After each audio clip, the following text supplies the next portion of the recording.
بسم اللہ الرحمن الرحیم انما جزاء الذين يحاربون الله ورسوله ويسعون في الارض فسادا ان يقتلوا او يصلبوا او تقطع ايديهم وارجلهم من خلاف او ينفوا من الارض ذلك لهم خزي في الدنيا ولهم في الاخرة عذاب عظيم. مذاق مت کیا کرو بڈھوں سے.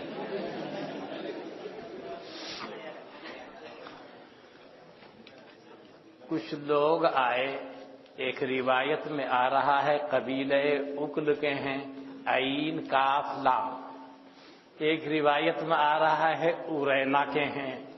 ہو سکتا ہے ارینا بڑا قبیلہ ہو، اس کی ایک شاخ کا نام اکل ہو، بات وہی ہے. بہرحال یہ کچھ لوگ آئے، مدینے میں آئے اور اسلام قبول کیا، لیکن وہاں کی آب و ہوا ان کو راس نہیں آئی. اللہ کو ایسے ہی منظور تھا. انہوں نے شکایت کی حضرت کے سامنے، تو حضرت نے فرمایا ہمارے جو اونٹ صدقے کے وہاں جاؤ اور اشربوا من ابوالہا والبانہا، ان کے موت پیو، ان کے دودھ پیو. لہذا انہوں نے ان کے دودھ پیے، ان کے موت پیے، تکڑے ہو گئے. جب صحت مند ہو جاتا ہے آدمی تو آدمی کو خباثت کی سوجتی ہے. ارتداد اختیار کیا،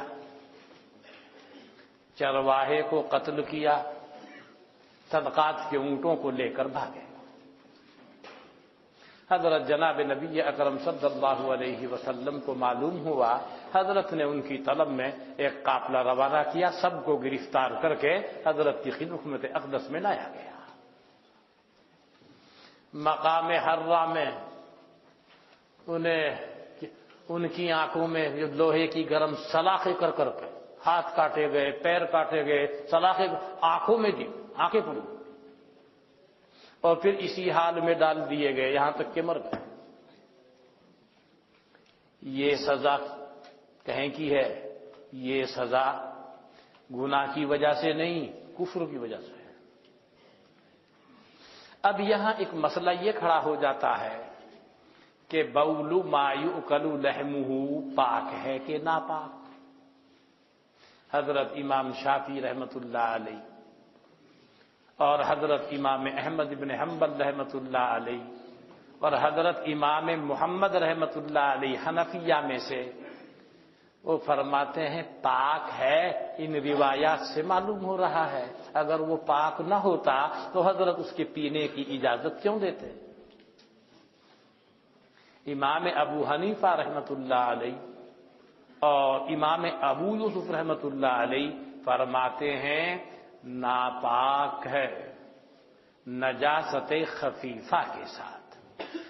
فریق اول نے ان احادیث سے جو مختلف کتب میں آپ کے سامنے گزری ہے انہوں نے استدلال کیا، اور ان کا استدلال فریق ثانی کا بہت پیور ہے. قال رسول اللہ صلی اللہ علیہ وسلم استنزہوا من البول فإن عامۃ عذاب القبر منہ.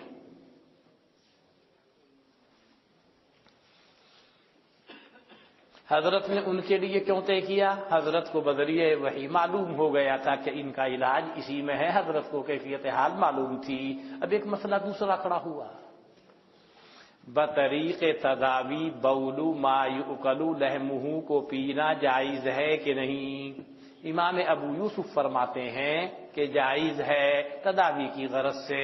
امام ابو حنیفہ رحمۃ اللہ علیہ فرماتے ہیں تداوی کی غرض سے بھی جائز نہیں. ارے یہاں کیوں جائز ہو گیا؟ وہ تو حضرت کو بذریعہ وحی معلوم ہو گیا تھا. اور حدیث میں آیا اللہ تعالیٰ نے حرام میں شفا رکھی ہی نہیں. وہ ان کو کیوں حکم فرمایا؟ حضرت کو ان کی کیفیت معلوم ہو گئی تھی. یہ امام ابو حنیفہ رحمۃ اللہ علیہ کا قول ہے. مگر حنفیہ نے فتویٰ اس باب میں جبکہ طبیب حاذق کہہ دے امام ابو یوسف رحمۃ اللہ علیہ کے قول پر دیا ہے. کذا صرح فی رد المحتار الذی سمی به الان الشامی. مسئلہ سمجھ میں آ گیا؟ ایک مسئلہ مولانا یہ ہے، منی جانتے ہو نا، منی یہ پاک ہے کہ ناپاک ہے؟ بولو، ہاں ناپاک ہے۔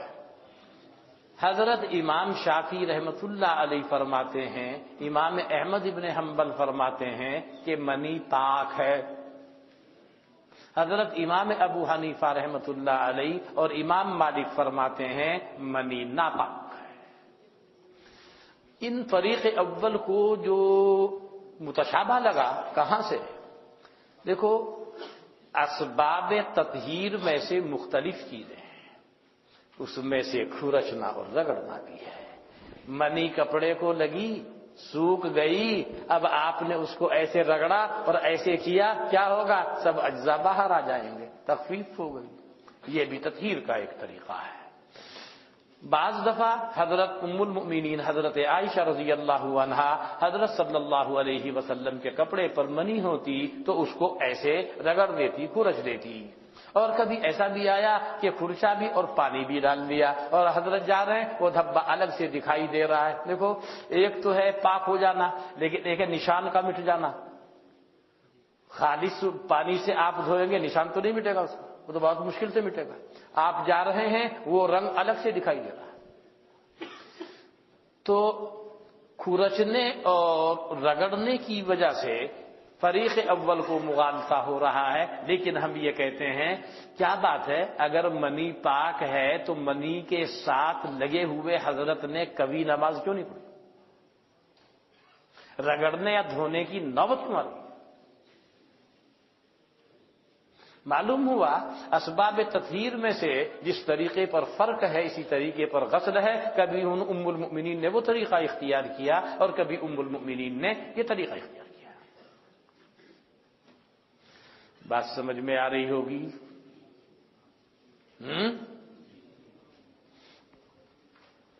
ایک مسئلہ اور ہے مولانا، ایک ہے بچہ، ایک ہے بچی۔ بچے نے کپڑے پہ پیشاب کر دیا، وہاں لفظ آ رہا ہے نضح اکثر روایات میں، اور بچی نے کر دیا تو وہاں پر غسل آ رہا ہے۔ حضرت امام شافعی رحمۃ اللہ علیہ کو مغالطہ ہو گیا لفظ نضح کے ظاہر کو دیکھ کر کہ اگر لڑکے کا پیشاب ہے بس بیسے پانی کا چھینٹا مار دو، غسل کی ضرورت نہیں۔ مگر حدیث سری کے اندر یہ بھی آ رہا ہے کہ اوتیا بصبی فوضیا فی حجرہ فبالا فصب علیہ الماء۔ کیا معلوم ہوا؟ نضح اپنے اصلی معنی میں نہیں ہے، جو ذہن کا تبادل جس کی جانب ہو رہا ہے۔ بات یہ ہے، ایک تو ہوتا ہے غسل پورے شدت کے ساتھ میں، بھائی دھو رگڑو کرو یہ کرو، پھر ایک ہوتا ہے غسل خفیف۔ اس غسل خفیف کو نضح سے تعبیر فرمایا ہے، وہ معنی مراد نہیں ہے جس کی جانب ذہن کا تبادل ہو رہا ہے کہ ایسی چھینٹا دے دو ہو گیا پاک۔ اور اس کی وجہ یہ ہے کہ لڑکی کے اندر رطوبت دسومت زیادہ ہوتی ہے، کہتے ہیں حرارت غریزیہ اس کے اندر زیادہ ہوتی ہے، پی ایچ ڈی والوں کو معلوم ہوگا، اور لڑکے کے اندر اس طرح سے نہیں ہوتی۔ ایک دوسری بات یہ بھی ہے کہ لڑکے کا مخرج تنگ ہے، اس کا پیشاب وہ وہاں سے وہاں تک چلا گیا، اور لڑکی کے پیشاب میں وسعت ہے، کیا کچھ یہاں کو پڑا، کچھ وہاں کو پڑا، کچھ وہاں کو پڑا۔ جب یہ صورتحال ہے تو وہاں پر تو شدت کے ساتھ غسل کی نوبت آئے گی، اور لڑکا جو ہے وہ ایک ہی جگہ پہ کر دے گا، کیوں؟ مخرج جو ہے بالکل قلیل اور صغیر ہے، وہ پھیلے گا لیکن وہاں بھی اور وہاں بھی اور وہاں بھی اور وہاں بھی۔ ان معنی کے اعتبار سے حضرت نے وہاں پر غسل شدید کا حکم فرمایا اور اس کے اندر غسل خفیف کا حکم فرمایا۔ اس غسل خفیف کو نضح سے تعبیر کیا گیا ہے۔ مولانا بات سمجھ میں آ گئی؟ ایک تھوڑی سی بات ہو، ویسے امام نسائی نے اس حدیث پر کلام نہیں کیا، کلام کرنا چاہیے۔ وہ حدیث پہلے بتا دوں، حضرت کے اوپر کتنے ظلم و ستم ہوئے آپ جانتے ہیں۔ میرے خیال میں دنیا کے کسی شخص پر اتنے ظلم و ستم نہیں ہوئے جتنے اللہ کے حبیب صلی اللہ علیہ وسلم پر ہوئے، معلوم ہے نا آپ کو؟ لیکن آپ کی طمانینت پر کبھی بھی کوئی فرق نہیں آیا، کیوں؟ اللہ سے تعلق ہے، اللہ نے ہر موڑ پر مدد فرمائی آپ کی۔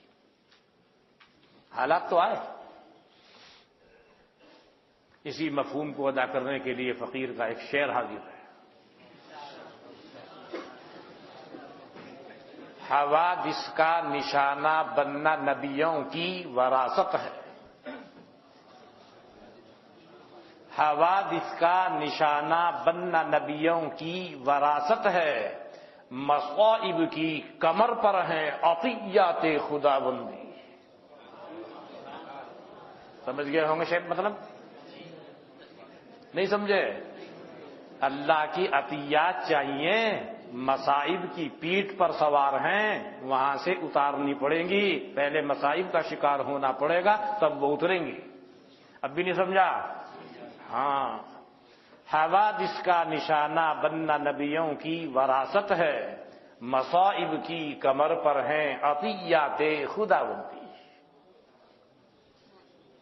حضرت سے زیادہ ظلم و ستم کسی پر نہیں ہوا. اللہ تعالی ہمارے حضرت کو اپنی رحمت سے مقام محمود عطا فرمائے. وابعثہ مقام محمود. بہرحال ظلم و ستم کی اسی داستانوں میں سے ابتداء نبوت میں جب آپ مکے میں ہیں، کچھ خبثاء مکہ جمع ہیں اور ایک اونٹ انہوں نے ذبح کیا. کیا ذبح کیا؟ وہ میں ذبح بول رہا ہوں چونکہ یہاں ذبح بولتے ہیں، ورنہ اونٹ کے بارے میں نحر ہوتا ہے. میں چونکہ یہاں استعمال و اطلاق ذبح کا ہے نا، اسی لیے میں نے وہ بول دیا، ورنہ اونٹ کے اندر نہر اولا ہے. خیر، تو انہوں نے اونٹ ذبح کیا. جب اونٹ ذبح ہوگا یا جانور ذبح ہوتا ہے تو اس کے اندر پیٹا بھی ہوتا ہے. پیٹا جس کے اندر غلاظت، گندگی، گوبر، فنا، لید، فنا، یہ خون پون سب لت پت رہتا ہے. بکرے کو ذبح کرو، گائے کو ذبح کرو، بھینس کو ذبح کرو، وہ نکلے گا پیٹا. ایسے ہی وہ نکلا. وہاں جو اس وقت میں حضرت جناب نبی اکرم صلی اللہ علیہ وسلم حرم شریف میں اکیلے نماز پڑھ رہے تھے. ان میں سے بدبخت نے کہا، کہتے ہیں وہ ابو جہل ہے.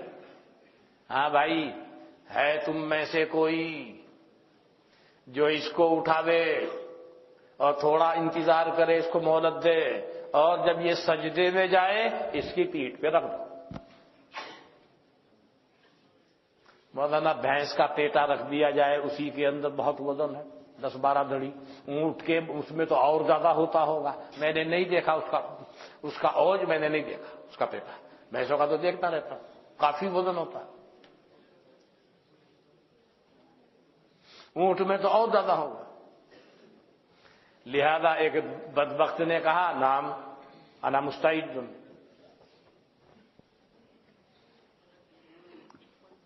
اس نے انتظار کیا. جب حضرت سجدے میں گئے، اٹھا کر کے حضرت کی کمر پر رکھ دیا.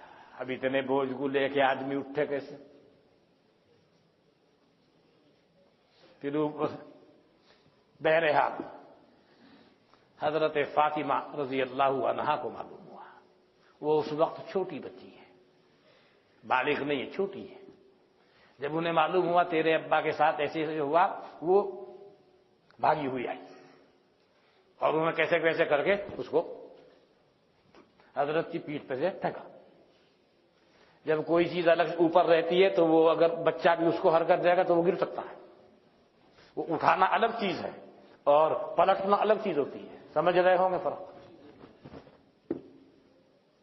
آپ کے ذہن میں یہ بات آئے گی چھوٹی بچی نے کیسے اٹھا کر نہیں پھینکا، ویسے وہ دیا تو وہ الٹا ہو گیا، گر گیا. اس وقت حضرت کی زبان پر بددعا کے الفاظ جاری ہوئے. عبداللہ جو حدیث کے راوی ہیں وہ کہتے ہیں، میں نے دیکھا جن جن کا نام لے کر حضرت نے بددعا دی، وہ جنگ بدر کے دن قلیب بدر میں بدر کے گڈھے میں مرے ہوئے پڑے تھے، سب کے سب اکٹھے. وہ تھا سب بددعا کا. حامل نجاست ہو آدمی نماز نہیں ہوتی، مگر یہ خون بھی لگا ہوگا، نجاست بھی لگی ہوگی، کپڑا ناپاک ہو گیا، نماز نہیں ہوگی۔ اس کے اوپر کوئی گفتگو یہاں پر نہیں ہوئی۔ وجہ اس کی یہ ہے، یہ واقعہ اس وقت کا ہے کہ آپ صلی اللہ علیہ وسلم پر اس وقت تک نجاست کے متعلق احکامات جاری نہیں ہوئے تھے، فلا یصح الاستدلال۔ لہذا آپ کہیں حامل نجاست نماز پڑھ سکتا ہے، اس حدیث سے معلوم ہو رہا ہے، استدلال نہیں کر سکتے۔ یہ گفتگو حضرت امام نسائی رحمۃ اللہ علیہ کو کرنی چاہیے تھی، مگر انہوں نے پتہ نہیں کس مصلحت کی وجہ سے انہوں نے یہ گفتگو نہیں کی۔ بات سمجھ میں آ گئی ہوگی، یہی آپ کا سبق ہے، باقی حدیثیں وہی ہے جو اس سے پہلے گزر چکی ہیں۔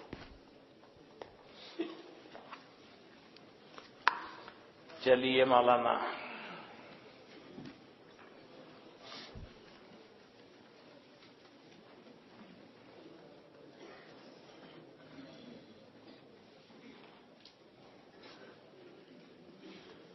گزشتہ کل کے سبق میں یہ بات گزری کہ نبی علیہ الصلوۃ والسلام عائشہ کی حالت حیض میں ان کی گود میں سر رکھ کر تلاوت فرماتے، ادھر میت کے آس پاس بیٹھ کر غسل دینے سے پہلے قرآن خوانی جائز نہیں ہے، بولا جاتا ہے کہ میت ناپاک ہے، تو یہاں پر بھی ناپاکی کی مجاورت کے ساتھ حضور نے تلاوت فرمائی، فرق کیا ہے؟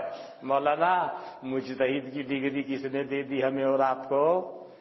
اور آپ یہ فرما رہے حضرت عائشہ، اس میں یہ بھی ہے، کانت احدانا، ہم میں سے کوئی حالت حیض میں ہوتی تھی، حضرت اس کے اوپر سر رکھے ہوئے ہوتے تھے اور قرآن کریم کی تلاوت کرتے ہوتے تھے۔ حضرت عائشہ کا ہی واقعہ نہیں، عموم ہے اس میں، پورے کل کے سبق کو دیکھ لیجیے گا۔ منی کے پاک کرنے کا جو طریقہ آپ نے فرمایا کہ رگڑنے یا کھرچنے سے پاک ہو جاتی ہے، اس کے اجزاء سوکھ کر نکل جائیں گے، کیا اس زمانے میں بھی اس کا طریقہ، یعنی کیا اس زمانے کے لوگوں کی منی پر بھی؟ ہاں مولانا، اگر آپ کی منی عورتوں جیسی منی نہیں ہوئی، واقعتاً وہ مردوں جیسی ہے، تو وہ تو کھرچنے سے رگڑنے سے بالکل ہو جائے گی، تخفیف ہو جائے گی اس کے اندر۔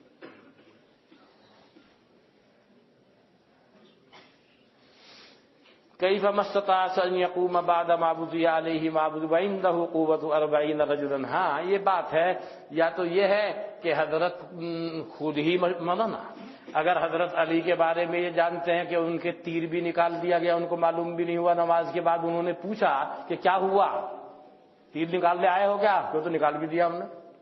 جب حضرت علی کی نماز کا یہ حال ہو سکتا ہے تو حضرت کی نماز کا کیا حال ہوگا؟ فتدبروا واعتبروا یا اولی الابصار۔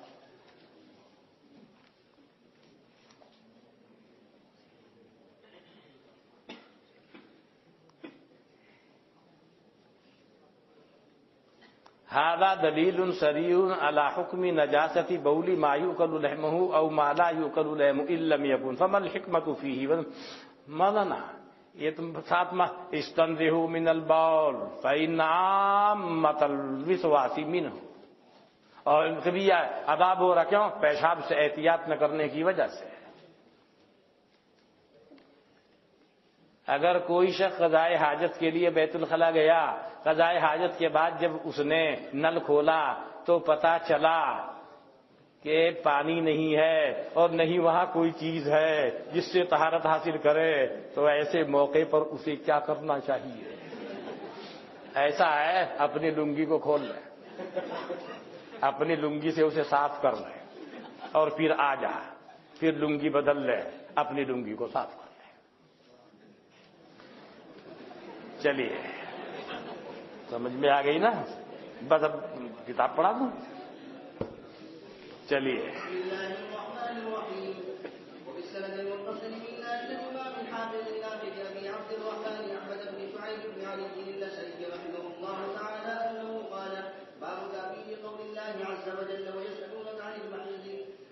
قال أخبرنا إسحاق بن إبراهيم قال حدثنا سليمان بن حرب قال حدثنا حماد بن سلمة عن ثابت بن أنس رضي الله تعالى عنه قال كانت اليهود إذا حاضت المرأة منهم لم يواكلوهن ولم کیا آپ کے نسخے میں انہم لکھا ہے کیا؟ ہاں وہ شاید نسخہ دوسرا منہم ہے کہ انہم ہے؟ ہیں صاف نہیں، قاعدے کا تقاضا بنہم ہے. چلیے. كانت اليهود إذا حاضت المرأة منهم لم يباشروهن ولم يشاركوهن ولم يجامعوهن في البيوت فسألوا نبي الله صلى الله عليه وسلم عن ذلك فأنزل الله عز وجل ويسألونك عن المحيض قل هو أذى الآية فأمرهم رسول الله صلى الله عليه وسلم أن يواجهوهن ويشاركوهن ويجامعوهن في البيوت وأن يصنعوا بهن كل شيء ما خلا الجماع فقالت اليهود ما. خیر یہ مولانا، یہ جو نسخہ ہے آپ لوگوں کے سامنے، یہ آگے کے الفاظ نہیں ہیں، یہاں دے رکھے ہیں. یہ بیچ میں جو وہ ہے نا لائن بیچ والی، اس میں نہیں. یہ جو تمہارے پاس جو یہ ہونی چاہیے یہ عبارت، چونکہ یہ السنن الکبریٰ کے اندر بھی ہے. یہاں اس نسخے میں اس کو چھوڑ رکھا ہے. یہاں ہے فقالت الیہود. چلیے ہے نا، یہاں ہے.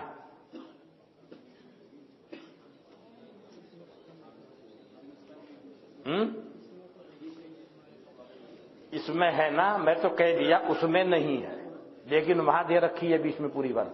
یہ پوری ہے، وہی تو بتا رہا ہوں. پڑھیے اس کو. ارے تیرے سامنے جو کتاب رکھی ہے اس میں ہے وہیں. فقالت اليهود ما يدعو رسول الله صلى الله عليه وسلم شيئا من امرنا الا خالفنا فقام سيد بن حذير وعباد بن بشير فاخبر رسول الله صلى الله عليه وسلم وقال ان جامعهن في الحيض فتمعن وجه رسول الله صلى الله عليه وسلم تمعنا شديدا حتى ظننا انه قد غضب عليهما فقام فاستقبل رسول الله صلى الله عليه وسلم هدية لبن وبعث في آثارهما فردهما فسقاهما فعرف أنه لم يغضب عليهما. یہ اللہ کے فرمان وَيَسْأَلُونَكَ عَنِ الْمَحِيضِ کی تعویل یہاں اس حدیث کے ذریعے سے پیش کی جا رہی ہے. حضرت انس کہتے ہیں کہ یہود جب ان میں سے کوئی عورت کو حیض آیا تھا تو نہ اس کو اپنے ساتھ کھانا کھلاتے، نہ ان کو اپنے ساتھ پینے میں شریک کرتے، نہ ان کو گھر میں رکھتے. تو انہوں نے سوال کیا جناب نبی اکرم صلی اللہ علیہ وسلم سے اس کے بارے میں، تو اللہ عز و جل نے یہ آیت نازل فرمائی وَيَسْأَلُونَكَ عَنِ الْمَحِيضِ قُلْ هُوَ أَذًى الآیہ. پس حکم دیا ان کو جناب نبی اکرم صلی اللہ علیہ وسلم نے یہ کہ ان کے ساتھ کھانا پینا کریں اور ان کے ساتھ پانی پئیں. وَيُجَامِعُوهُنَّ فِي الْبُيُوتِ اور ان کے ساتھ گھر میں رہن سہن کا معاملہ کریں. وہ کبھی دوسرے معنی سمجھ لو جمع سے، یعنی تمہارے گھر میں رہیں، باہر نکالنے کی ضرورت نہیں، گھر سے باہر کے گندی ہو رہی ہے. وَأَن يَصْنَعُوا بِهِنَّ كُلَّ شَيْءٍ مَا خَلَا الْجِمَاعِ اور یہ کہ کریں ان کے ساتھ ہر چیز جماع کے علاوہ. اس کا کیا مطلب ہے یہ کل میں نے آپ کے سامنے عرض کر دیا تھا. یہود کو معلوم ہوا کہ پیغمبر نے یہ حکم دیا ہے، پس یہود بولے نہیں چھوڑتے جناب نبی اکرم صلی اللہ علیہ وسلم کسی چیز کو ہمارے امر میں سے مگر ہماری مخالفت کرتے ہیں. اسید ابن حذیر اور عباد ابن بشر ان دونوں کو یہود کی یہ بات معلوم ہوئی تو کھڑے ہوئے اسید ابن حذیر اور عباد ابن بشر، دونوں نے خبر دی جناب نبی اکرم صلی اللہ علیہ وسلم کو اور یوں کہا حضرت جی ہم یہود کی بالکل کھلم کھلا مخالفتی نہ کریں گا، جمع ہی شروع کر دیں ان کے ساتھ، پوری مخالفت ہو جائے گی. وقالا اور دونوں نے کہا انجامعهن فی الحیض کیا ہم ان سے جمع کر سکتے ہیں حالت حیض میں. فتمعر وجہ رسول اللہ صلی اللہ علیہ وسلم تمعرا شدیدا بس متغیر ہو گیا حضرت کا چہرے انور، بہت زیادہ متغیر ہونا، یہاں تک کہ ہم کو گمان ہوا حضرت ان دونوں پر ناراض ہو گئے. جب انہوں نے محسوس کیا حضرت ناراض ہو گئے وہ کھڑے ہو گئے. بس استقبال کیا جناب نبی اکرم صلی اللہ علیہ وسلم کا دودھ کے ہدیے نے. وہ جو ہی نکلے دودھ آ گیا باہر سے کہیں ہدیے میں حضور کے پاس. فبعث فی آثارہما حضرت نے ان کے نقش قدم پر وہ گئے ہیں نا دونوں، انہیں بلاؤ. فردہما حضرت نے ان کو واپس بلایا. فسقاہما انہیں دودھ پلایا. اب وہ سمجھے انہ لم یغضب علیہما کہ حضرت ان پر غصہ نہیں ہوئے، ناراض نہیں ہوئے. غصہ ہوتے تو واپس بلا کے دودھ نہ پلاتے. چلیے باب ما يجب على من اتى حديثه في مولانا حالت حیض میں اگر کسی نے وہ کر لی، بعض روایات کے اندر آ رہا ہے اگر شروع میں کر لیا تو 1 دینار صدقہ کرے گا، اور آگے چل کے کچھ کر لیا تو آدھا دینار ہے. یہ بطریق وجوب نہیں ہے، بطریق اولا ہے، اور حدیث کو حضرات محدثین نے معلول قرار دیا ہے. اصل مقصود اصلی یہاں یہ ہے حالت حیض میں دور رہنے کی ضرورت ہے، اور اصل اس کا یہ ہے اگر گناہ ہو گیا تو اصل اس کا علاج صدقہ دینار کا نہیں ہے، اللہ سے استغفار کرنا ہے. چلیے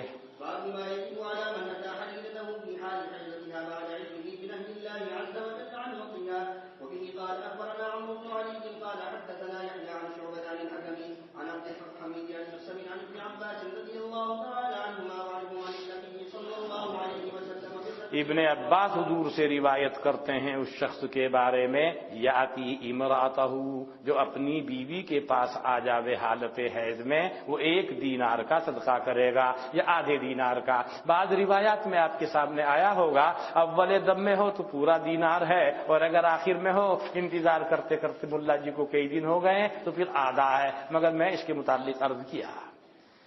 چلیے قال أخبرنا إسحاق بن إبراهيم قال حدثنا سفيان عن عبد الرحمن بن القاسم عن أبيه عن عائشة رضي الله تعالى عنها وعنه قالت خرجنا مع رسول الله صلى الله عليه وسلم لا نرى إلا الحج فلما كان بسن محج فدخل علينا رسول الله صلى الله عليه وسلم وأنا أبكي فقال ما لك يا نفستي فقلت نعم قال هذا أمر كتبه الله عز وجل على بنات آدم فاقضي ما يقضي الحاج غير أن لا تطوفي في البيت وتضحى رسول الله صلى الله عليه وسلم عن نسائه بالبقر.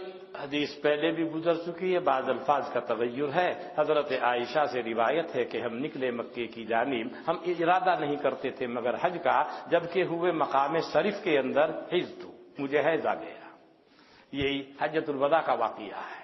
حضرت میرے پاس آئے اور میں رو رہی تھی. حضرت نے فرمایا مالکی، کیا ہوا تجھ کو؟ انفستی، کیا حیض آ گیا؟ میں نے کہا ہاں. حضرت نے فرمایا ھذا امر کتبہ اللہ عز وجل علی بنات آدم، یہ تو ایسا امر ہے جس کو اللہ تعالیٰ نے لکھ دیا ہے آدم کی بیٹیوں پر، اس لیے پریشان ہونے کی ضرورت نہیں. پیغمبرانہ الفاظ دیکھی ہر جگہ پر، وہ گفتگو اپنی اہلیہ سے ہو رہی ہے، حضرت کے الفاظ ہمیشہ پیغمبرانہ انداز کے رہتے. ھذا امر کتبہ اللہ عز وجل علی بنات آدم فاقضی ما یقضی الحاج، پس تو انجام دے ان کاموں کو جو حاجی انجام دیں گے، علاوہ اس بات کے کہ تو بیت اللہ کا طواف نہیں کرے گی. اور قربانی کی جناب نبی اکرم صلی اللہ علیہ وسلم نے اپنے ازواج کی جانب سے گائے کی.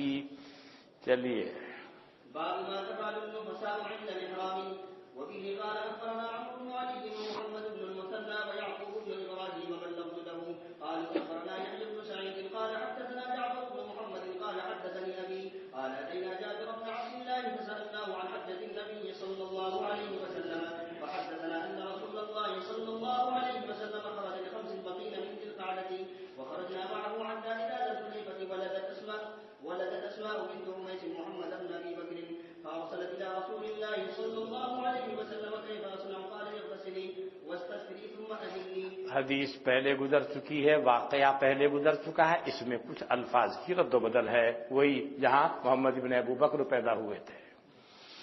ہم آئے حضرت جابر ابن عبداللہ کے پاس، ہم نے سوال کیا ان سے حضرت کے حجۃ الوداع کے سلسلے میں، تو انہوں نے ہم سے بیان کیا کہ جناب نبی اکرم صلی اللہ علیہ وسلم نکلے ان 5 دنوں میں جو باقی رہ گئے تھے، ذی قعدہ کے 5 دن رہ گئے تھے. کیا مطلب؟ 25 ذی قعدہ کو آپ نکلے. کتنے باقی رہ گئے؟ 5. 24 یا 25 اس وقت آپ نکلے حج کے لیے، اور ہم نکلے آپ کے ساتھ یہاں تک کہ آپ آئے ذوالحلیفہ پر. تو جنا اسما بنت امیس نے محمد ابن ابو بکر کو، اسما نے بھیجا حضور کی جانب. قاصد کس کو بھیجا؟ حضرت ابو بکر کو، کہ وہ میں کیسے کروں؟ حضرت نے فرمایا وہ غسل کر لے اور لنگوٹ باندھ لے، پھر احرام باندھ لے. چلیے باب دم الحيض يصيب الثوب وبه قال أخبرنا عبيد الله بن سعيد قال حدثنا يحيى بن سعيد عن سفيان قال حدثني ابو المقدام ثابت بن حداد عن عدي بن دينار قال سمعت ام قيس بنت محصن انها سالت رسول الله صلى الله عليه وسلم عن دم الحيض يصيب الثوب قال حكيه بضلع واغسليه بماء وسدر. ام قیس بنت محصن نے سوال کیا اس حیض کے خون کے بارے میں جو کپڑے کو لگ جائے. حضرت نے کیا فرمایا؟ حکیہی خرچ دے اس کو. بذلعین کیا ہڈی ہو یا کوئی لکڑی ہو چوب ہو کسی چیز سے اسے خرچ دے. وغسلیہی اور اس کو دھو دے پانی اور بیری کے ساتھ، یعنی ایسے پانی کے ساتھ جس میں بیری کے پتے پکا دیے گئے ہوں تاکہ وہ دھبا ختم ہو جائے. چلیے. وبه قال أخبرنا يحيى بن حبيب بن عربي عن حماد بن زيد عن هشام بن عروة عن فاطمة بنت المنذر عن أسماء بنت أبي بكر وكانت تقول في حجها أن امرأة استفتت رسول الله صلى الله عليه وسلم عن دم الحيض يصيب الثوب وقال حطيه ثم اقرصيه بالماء ثم انضعيه وصلي فيه. اسماء بنت ابو بکر، فاطمہ بنت منذر روایت کرتی ہے حضرت اسماء سے جو ابو بکر کی بیٹی ہیں، اور یہ فاطمہ ان کی زیر پرورش تھی. کن کی؟ اسماء کی. کہ ایک عورت نے سوال کیا جناب نبی اکرم صلی اللہ علیہ وسلم سے حیض کے خون کے بارے میں جو کپڑے کو لگ جائے تو حضرت نے ارشاد فرمایا حطیہی اس کو خرچ دے، ثم اقرصیہی پھر اس کو رگڑ دے پانی کے ساتھ، ثم انضعیہی پھر اس کے اوپر پانی ڈال دے، وصلی فیہی اور پھر اس کے اندر نماز. چلیے. وبه قال أخبرنا عيسى بن محمد قال حدثنا الليث عن يزيد بن أبي حبيب عن سويد بن قيس عن معاوية بن حديد عن معاوية بن أبي سفيان أنه سأل أم حبيبة زوج النبي صلى الله عليه وسلم هل كان رسول الله صلى الله عليه وسلم يصلي في الثوب الذي كان يجامع فيه قالت نعم إذا لم يرى فيه أذى. مولانا حضرت ام حبیبہ حضرت معاویہ کی بہن ہے، ازواج مطہرات میں سے ہیں. بھائی بہن سے مسئلہ معلوم کر رہا ہے اور بہن بڑے آرام سے بتا رہی ہے. آج کل جہاں شرم کرنی چاہیے وہاں تو ہے نہیں، اور جہاں شرم نہ ہونی چاہیے وہاں بہت شرم ہے. کیا حضرت معاویہ ابن ابو سفیان کے بارے میں منقول ہے کہ انہوں نے سوال کیا ام حبیبہ سے جو ازواج مطہرات میں سے ہیں، اور یہ آپ کو معلوم ہے یہ کون ہے؟ ان کی بہن. کیا پوچھا؟ کیا جناب نبی اکرم صلی اللہ علیہ وسلم نماز پڑھتے تھے اس کپڑے میں جس کے اندر جمع کرتے تھے؟ ام حبیبہ نے فرمایا ہاں، جب اس کے اندر کوئی گندگی نہیں دیکھتے تھے. کون پوچھ رہا ہے؟ بھائی. اس سے؟ بہن سے. اور بہن نے کیسی وضاحت کے ساتھ مسئلہ بتایا. چلیے. باب غسل الولي من الثوب. وبه قال أخبرنا سويد بن نصر قال أخبرنا عبيد الله عن عمرو بن ميمون الجزري عن سليمان بن يسار عن عائشة رضي الله تعالى عنها وعنهم قالت كنت أغسل الجنابة من ثوب رسول الله صلى الله عليه وسلم. ہر جگہ خرچنے کا ذکر نہیں آ رہا ہے، کہیں خرچنے کا ہے تو کہیں غسل کا بھی ہے. حضرت عائشہ فرماتی ہیں میں جنابت کو دھو دیتی تھی حضرت کے کپڑے سے، حضرت نکلتے تھے نماز کی جانب، مگر سادگی سے دھونے کے بعد جہاں سے وہ دھویا گیا جہاں اس کا اثر تھا اس کے نشانات الگ ملیں گے. اسے فرما رہی ہیں وَإِنَّ بُقَعَ الْمَاءِ لَفِي ثَوْبِهِ بُقَعٌ. بُقَعَةٌ کی جمع ہے. بُقَعَةٌ کے معنی ٹکڑا، یعنی ایسا ٹکڑا کہ اس ٹکڑے کا رنگ الگ ہے اور اگلے ٹکڑے کا رنگ الگ ہے. کہ پانی کے ٹکڑے یعنی نشانات البتہ آپ کے کپڑے میں محسوس ہوتے تھے، یعنی دیکھنے والا سمجھ سکتا تھا اس کو دھویا گیا ہے یہاں سے کسی چیز سے، اس کا نشان ظاہر ہوتا تھا. چلیے. باب فرق الولي من الثوب. وبه قال أخبرنا قتيبة بن سعيد قال حدثنا حماد عن أبي هاشم عن أبي مجلس عن الحارث بن نوفل عن عائشة رضي الله تعالى عنها عنهم قالت كنت أفرق الجنابة وقالت مرة أخرى المني من ثوب رسول الله صلى الله عليه وسلم. حضرت عائشہ فرماتی ہیں کہ میں جنابت کو رگڑ دیتی، کبھی فرمایا منی کو حضرت کے کپڑے سے. چلیے. وبه قال أخبرنا عمرو بن يزيد قال حدثنا بهز قال حدثنا شعبة قال الحكم أخبرني عن إبراهيم عن همام بن الحارث أن عائشة رضي الله تعالى عنها وعنهم قالت لقد رأيتني وما أزيد أن أفركه من ثوب رسول حضرت عائشہ فرماتی ہیں کہ البتہ میں دیکھتی ہوں اپنے آپ کو کہ میں زائد نہیں کرتی تھی اس کے اوپر کہ میں منی کو کھرچ دوں. حضور صلی اللہ علیہ وسلم کے کپڑے سے کھرچ دیتی تھی, وہ کھرچ دی, کپڑا صاف ہو گیا. لیکن چونکہ روایات اس کے علاوہ بھی آ چکی ہیں, ہو سکتا ہے یہ اس سے پہلے کا واقعہ ہو, اس وقت تک دھونے کی نوبت نہ آئی ہو. ورنہ اب آپ دیکھیں گے مجموعی روایات, کہیں پر غسل کا ذکر ہے اور کہیں پر فرق کا ذکر ہے اور کہیں پر فرق اور غسل دونوں کا ذکر ہے. وبه قال اخبرنا الحسين بن حميد قال اخبرنا سفيان عن منصور عن ابراهيم عن حمام عن عائشه رضي الله تعالى عنها وعنه قالت كنت انا امركم من ثوب رسول الله صلى الله عليه وسلم. چلیے. وبه قال اخبرنا شعيب بن يوسف عن يحيى بن سعيد عن الاعمش عن ابراهيم عن حمام عن عائشه رضي الله تعالى عنها وعنه قالت كنت اراه في ثوب رسول الله صلى الله عليه وسلم فاحبه. حضرت عائشہ فرماتی ہیں کہ میں دیکھتی تھی اس کو, یعنی منی کو, حضرت کے کپڑے میں اس کو کھرچ دیتی. چلیے. وبه قال اخبرنا قتيبة قال حدثنا حماد بن زيد عن هشام بن حسان عن ابي معشر عن ابراهيم عن الاسود عن عائشة رضي الله تعالى عنها وعنهم قالت لقد رايتني افرك الجنابة من ثوب رسول الله صلى الله عليه وسلم. حضرت عائشہ فرماتی ہیں کہ میں دیکھتی تھی اپنے آپ کو کہ میں رگڑ دیتی تھی جنابت کو, یعنی منی کو, حضرت کے کپڑے سے. چلیے. قال اخبرنا محمد بن كامل المرزي قال حدثنا هشيم عن مغيرة عن ابراهيم عن الاسود عن عائشة رضي الله تعالى عنها وعنهم قالت لقد رايتني اجده في ثوب رسول الله صلى الله عليه وسلم فاخذته عنه. حضرت عائشہ فرماتی ہیں کہ میں دیکھتی اپنے آپ کو کہ میں محسوس کر رہی ہوں منی کو حضرت کے کپڑے میں, فاخذته عنه, میں اس کو کپڑے سے رگڑ دیتی. باب قول الصبي الذي لم يأكل الطعام. وبه قال اخبرنا قتيبة عن مالك عن ابن شهاب عن عبيد الله بن عبد الله بن عتبة عن ام قيس بنت محصن انها اتت بابن لها صغير لم يأكل الطعام الى رسول الله صلى الله عليه وسلم فاجلسه رسول الله صلى الله عليه وسلم في حجره فبال على ثوبه فدعا بماء فنضحه ولم يغسله. ام قیس بنت محصن یہ اپنے بیٹے کو لے کر کے آئی, چھوٹے بیٹے کو جو کھانا نہیں کھاتا تھا حضور کے پاس. حضرت نے اس کو اپنی گود میں بیٹھایا, بچے نے پیشاب کر دیا آپ کے کپڑے کے اوپر, حضرت نے پانی منگایا, فنضحہ, حضرت نے غسل خفیف فرمایا, ولم یغسلہ, اور غسل شدید نہیں فرمایا. بین سطور لکھا ہے اے غسلا بالغا, اس کے متعلق میں نے عرض کیا آپ کے سامنے. چلیے.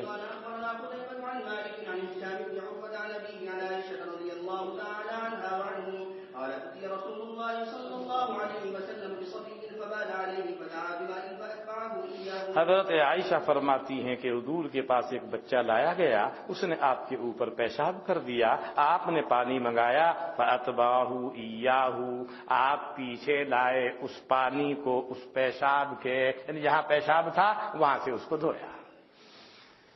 چلیے.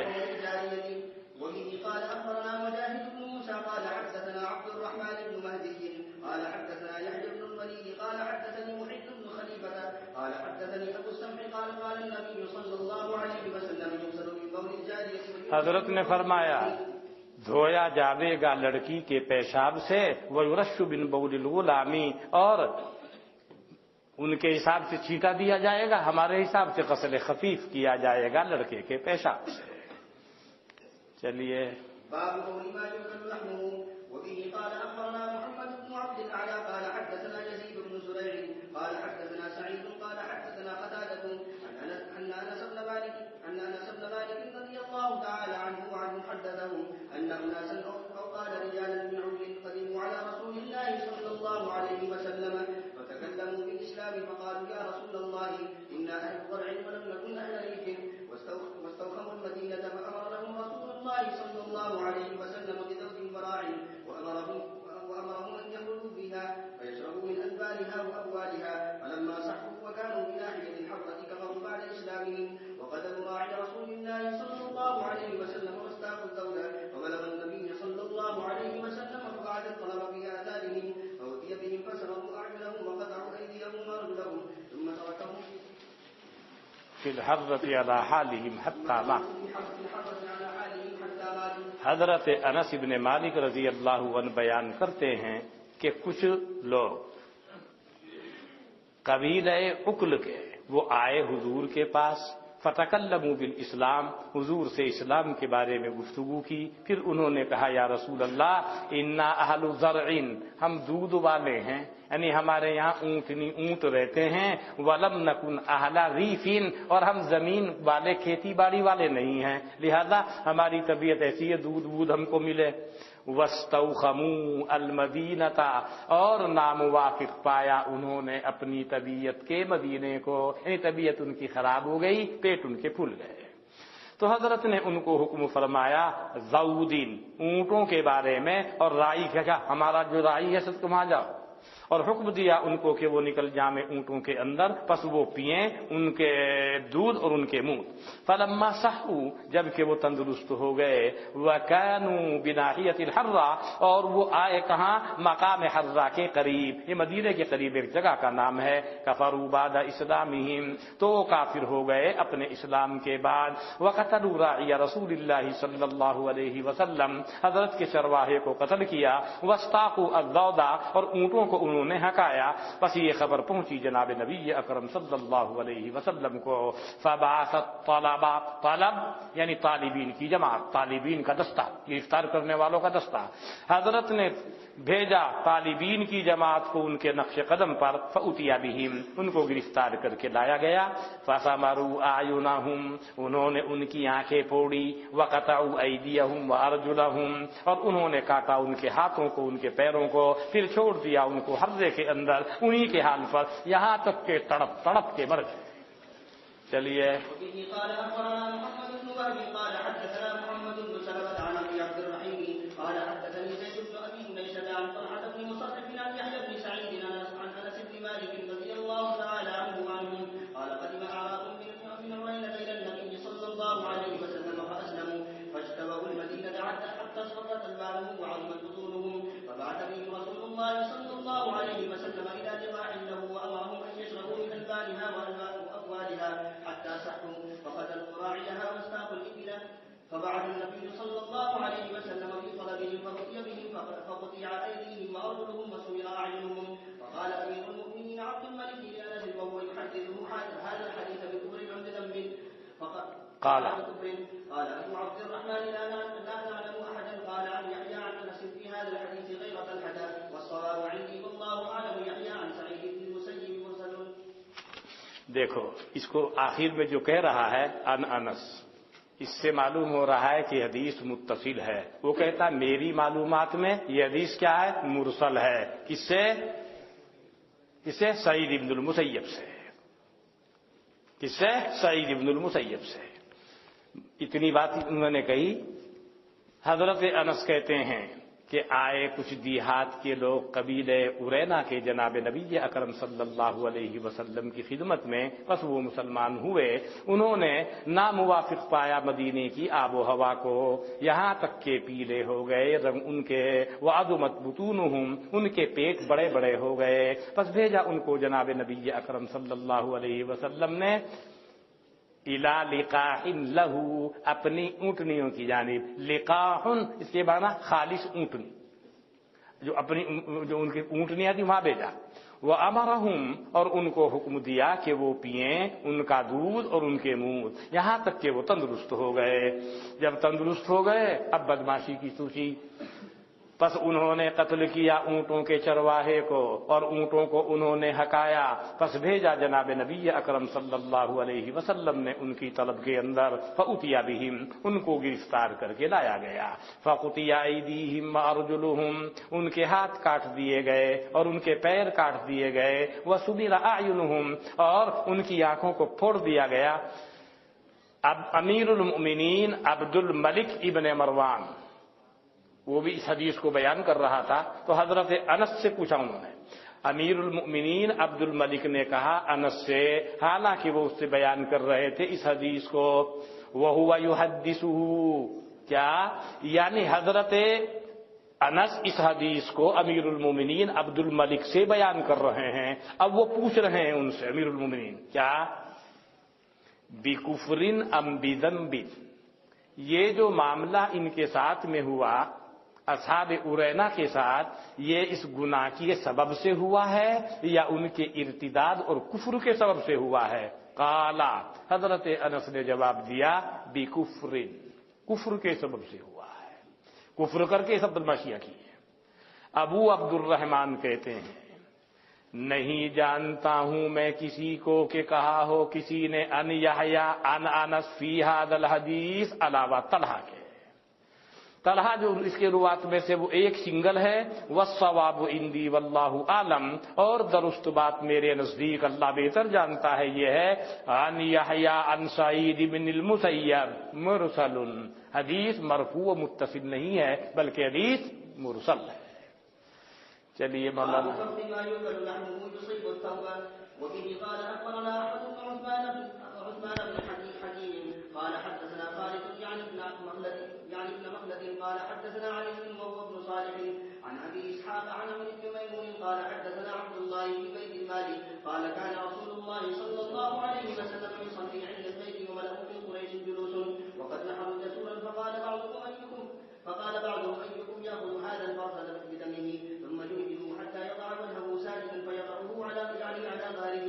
قال عبد الله ففعل اشقاها فاخذ الفرس فذهب به ثم امهله فلما خر ساجدا وضعه على ظهره فاخبرت فاطمه بنت رسول الله صلى الله عليه وسلم وهي جاريه فجاءت تسعى فاخذته من ظهره فلما فرغ من صلاته قال اللهم عليك بقريش ثلاث مرات اللهم عليك بابي جهل بن هشام وشيبه بن ربيعه وعتبه بن ربيعه وعقبه بن ابي معيط حتى عد سبعه من قريش. قال عبد الله والذي انزل عليه الكتاب لقد رايتهم صرعى يوم بدر في قليب واحد. یہ ہے وہ واقعہ، باب اس گندگی کے بارے میں جس کا گوشت کھایا جاتا ہے وہ کپڑے کو لگ جائے، مگر اس کے سلسلے میں کوئی امام نسائی نے گفتگو نہیں کی۔ میں نے اس کے متعلق عرض کیا یہ واقعہ پہلے کا ہے، نجاست کے سلسلے میں احکام ابھی جاری نہیں ہوئے تھے۔ عمرو بن میمون کہتے ہیں کہ مجھ سے بیان کیا حضرت عبداللہ نے، وہ بیت المال کے اندر تھے، وہاں بیان کیا کہ جناب نبی اکرم صلی اللہ علیہ وسلم نے نماز پڑھی عند البیت، خانہ کعبہ کے قریب، وملأ من قریش جلوس، اور قریش کی کفار قریش کی ایک جماعت وہاں بیٹھی ہوئی تھی، وقد نہروا جزورا، انہوں نے ایک اونٹ ذبح کیا تھا، فقال بعضهم، ان میں سے بعض نے کہا ایکم یاخذ ھذا الفرس بدمہ، تم میں سے کون ہے جو اس گندگی کو، اس پیٹے کو اٹھاوے میں اس کے خون کے، ثم یمہلہ، پھر اسے مہلت دے، اس کو اشارہ کر رہے حضور کی جانب، نماز پڑھنے والے کی جانب، مہلت دے یہاں تک کہ وہ رکھ دے وے اپنے چہرے کو اس حال میں کہ وہ سجدہ کرنے والا ہو جاوے، سجدے کی حالت تک پہنچنے کے تک انتظار کرے، فَيَضَعَهُ، پھر اس کو رکھ دے، یعنی علی ظہرہ، ان کی پیٹھ پر۔ عبداللہ کہتے ہیں فَانبَعَثَ أَشْقَاهَا، ان میں سے جو زیادہ بدبخت تھا وہ کھڑا ہوا، فَأَخَذَ الْفَرْسَ، اس نے اس گندگی کو لیا، فَذَهَبَ بِهِ، اسے لے کر گیا، ثُمَّ أَمْهَلَهُ، پھر حضرت کا انتظار کیا، فَلَمَّا خَرَّ سَاجِدًا، پس جب حضرت گئے سجدے میں، وَضَعَهُ عَلَى ظَهْرِهِ، رکھ دیا اس کو آت کی پیٹھ پر۔ فأخبرت فاطمة بنت رسول اللہ صلی اللہ علیہ وسلم، خبر دی گئی حضرت فاطمہ کو جو حضرت کی صاحبزادی ہیں، وہی جاریۃ، وہ اس وقت میں چھوٹی بچی تھی، فجاءت تسعى، خبر ملتے ہی دوڑی ہوئی آئی، فأخذته من ظهره، اس کو گرا دیا حضرت کی پیٹھ سے، فلما فرغ من صلاته، جب حضرت اپنی نماز سے فارغ ہو گئے، آپ نے فرمایا اللہم علیک بقریش، اے اللہ تیری لعنت ہو جاوے قریش کے، وہ 3 مرتبہ فرمایا، اللہم علیک بابی جہل بن ہشام وشیبۃ بن ربیعہ وعتبۃ بن ربیعہ وعقبۃ بن ابی معیط، یہاں تک کہ قریش کے 7 افراد کا آپ نے نام لیا۔ عبداللہ کہتے ہیں قسم اس ذات کی کہ جس کے اوپر کتاب نازل کی گئی ہے، ان 7 کے 7 کو میں نے دیکھا، سرعا، سریعن کی جمع ہے، سریعن پچھڑا ہوا، اس کی جمع ہے سرعا، پچھڑے ہوئے، مرے ہوئے پڑے ہیں، کہاں؟ یوم بدرین، میں نے دیکھا ان کو پچھڑے ہوئے، مرے ہوئے، مقتول، قتل کیے ہوئے. کہاں؟ فی قلیب واحد، ایک گڈھے میں بدر کے سب کی لاشیں پکڑی. جو بدماشی کرے گا ایسے ہی ہوگا ان کے ساتھ. چلیے. باب الوزاة يصيب الثوبة. وبه قال أخبرنا علي بن حجر قال حدثنا إسماعيل عن حميد عن أنس رضي الله تعالى عنه وعنهم أن النبي صلى الله عليه وسلم أخذ طرف ردائه. بعض دفعہ ایسا ہوتا ہے آدمی نماز میں ہے، تھوک آ گیا تو حضرت کیا کرتے؟ منہ میں سے کپڑے پہ لیا پھر یوں کر دیتے تھے اس کو، تاکہ دیکھنے والے کو گھن اور کراہت نہ آئے. بڑے بے تکلف حضرات تھے، تکلفات اور براوٹ نہیں تھی، کام کے لوگ تھے. یہ تو انسانی وہ ہے. کبھی بلغم آتا ہے، اب نماز کی حالت میں کہاں رکے گا؟ وہ اگلی حدیث میں آ رہا ہے کہ ادھر تھوکے، مگر وہ اس وقت میں ہے وہ مسجد نبوی کی حالت اس وقت کچی تھی، نہ اس پہ چٹائی تھی، نہ اس پہ فرش تھا، کچی زمین تھی، اور اوپر سے وہ کھجور کی شاخیں تھی، 2 بوند بھی پڑتی تھی تو اس میں کیچڑ ہو جاتا تھا. جانتے ہو نا وہ حال تھا مسجد نبوی کا. اس وقت کا حکم ہے وہ. آج مسجد میں نماز پڑھتے ہوئے کہیں تھوکیں گے تو وضاقتہ خراب کر دی جائے گی. حضرت جوتے لے کر کے جاتے تھے، جوتوں میں نماز پڑھتے تھے. اب آپ جوتے لے کر مسجد میں جائیں گے اور آپ کے پاک جگہ پر آ رہا ہوں، پاک جگہ سے ہوتا ہوا آ رہا ہوں، وضاقتہ خراب کر دی جائے گی. وہ ایک وقت تھا. اب مسجدیں ایسی اسٹینڈرڈ ہو گئی اور اس طریقے سے اس کے انداز بدل گئے. آدمی جوتا پہن کر اس کے اندر داخل ہوگا تو اس کو عرف عام میں بے ادبی اور مسجد کی بے حرمتی شمار کیا جاتا ہے. لہذا کبھی آپ بھی تھوکنے لگیں اور وہیں تھوک کے پیروں کے نیچے دفن کر دیں، وہ دفن کا موقع اسی وقت تھا، اب نہیں ہوگا وہ. اب تو بس آسان طریقہ یہ ہے، رومال پمال ہے منہ میں لے لیا اور یوں کر دیا. یہ ہے اس کا طریقہ، ہر زمانے کے لیے. رومال اوڑے ہوئے ہیں، کوئی بات آ گئی، لیا اس کو بس یوں کر کے چھوڑ دیا. اب دیکھنے والے کو کراہت محسوس نہیں ہوگی. حضرت انس رضی اللہ عنہ سے روایت ہے کہ جناب نبی اکرم صلی اللہ علیہ وسلم نے پکڑا اپنی چادر کا کنارہ، فبصق فیہ، چادر کے کنارے میں آپ نے تھوکا، فرد بعضہ علی بعض، آپ نے لوٹایا بعض کو بعض کے اوپر، یعنی ایسے آپ نے کر دیا اس کو یوں، بعض کو بعض کے اوپر، یعنی چادر کا بعض حصہ بعض کے اوپر ایسے رگڑ دیا. وبه قال أخبرنا محمد بن بشار عن محمد قال حدثنا شعبة قال سمعت القاسم بن مهران يحدث عن أبي رافع عن أبي هريرة رضي الله تعالى عنه وعنهم عن النبي صلى الله عليه وسلم قال إذا صلى أحدكم فلا يغضب بين يديه ولا عن يمينه ولكن عن يساره أو تحت قدمه، وإلا فبزق النبي صلى الله عليه وسلم هكذا في ثوبه ودلكه. حضرت ابو ہریرہ روایت کرتے ہیں جناب نبی اکرم صلی اللہ علیہ وسلم سے، کہتے ہیں جب نماز پڑھے تم میں سے کوئی پسو نہ تھوکے اپنے سامنے. کیوں؟ سامنے تھوکے گا وہ جانب قبلہ ہے، نہ اپنی داہنی جانب، وہ مقدس جانب شمار کی جاتی ہے، لیکن اپنی بائیں جانب یا تو اپنے قدموں کے نیچے تھوکے. لیکن میں نے بتا دیا اس کا محمل اور مصداق کب تھا؟ اس وقت میں، اب نہیں. ورنہ تو پس تھوکا جناب نبی اکرم صلی اللہ علیہ وسلم نے ایسے اپنے کپڑے میں. کیسے؟ وَدَلَكَهُ، یعنی راوی نے تھوک کر کے اور ایسے رگڑ کے بتا دیا. یا تو یہ طریقہ اختیار کیا جائے، حضرت کی یہی عادت شریفہ تھی، ایسے اپنے کپڑے میں وَدَلَكَهُ، اور حضرت نے اس کو رگڑ دیا. انہیں کل لے لوں انشاءاللہ العزیز. دعا ہے. کٹکی گزر کھانسی آ رہی ہے، اللہ تعالیٰ شفا عطا فرمائے. یہ اس کو کل کریں گے.